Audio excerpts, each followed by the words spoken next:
Grammar പഠിക്കാം. കർത്താവ്, കർമ്മം, ക്രിയ. ക്രിയ. രാമുവിനെ പശു തൊഴിച്ചു. എന്താ പണിയാ കാണിച്ചത്? ഇതിനകത്ത് പറയുന്ന കേക്ക്. രാമുവിനെ പശു തൊഴിച്ചു. ഇതിനകത്ത് കർമ്മം എവിടെ? രാമുവിന്റെ വീട്ടുവളപ്പിൽ തന്നെ നടക്കും. പശു അല്ലയോ തൊഴിച്ചേ? കർമ്മം എന്ന് പറഞ്ഞാൽ ഇവിടെ തൊഴിച്ചു.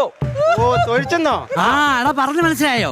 ഈ തൊഴിക്ക് പറയുന്ന കർമ്മം എന്നാ. അപ്പൊ ഞങ്ങളുടെ വീട്ടിൽ മിക്ക ദിവസം ഈ കർമ്മം നടക്കാറുണ്ട്. അച്ഛൻ പണിയും കഴിഞ്ഞാൽ അങ്ങ് കർമ്മം ചെയ്യും, അമ്മയും കർമ്മം ചെയ്യും. കർമ്മത്തിന്റെ ബഹളം ഇവരോട്. ഒരു അടിയാണെങ്കിൽ തരും കേട്ടോ. ആവശ്യമില്ലാത്ത കാര്യങ്ങൾ ക്ലാസ് ചെയ്യുന്നതുകൊണ്ട് സംസാരിക്കരുത്. പറയുന്നതൊന്നും കേൾക്കരുത്. അതിനപ്പുറത്ത് കയറി സംസാരിച്ചോണം. കേകയുടെ ലക്ഷണം പറയടാ. അഖില് പറ. കേകയുടെ 4 കാലുണ്ട്, മാനിനെ പോലെ കൊമ്പുണ്ട്. അത് കേക മാൻ. അയ്യോ, പിന്നെ മാനിനെ പോലെ കൊമ്പുണ്ടെന്ന്. കേഴയല്ല, കേക. കേക. നീ എഴുന്നേറ്റ് പറ. നീ പാസ് വിട്ടോടാ. ഇല്ല, കേക പറ. കേകയുടെ ലക്ഷണം പറ. 1 2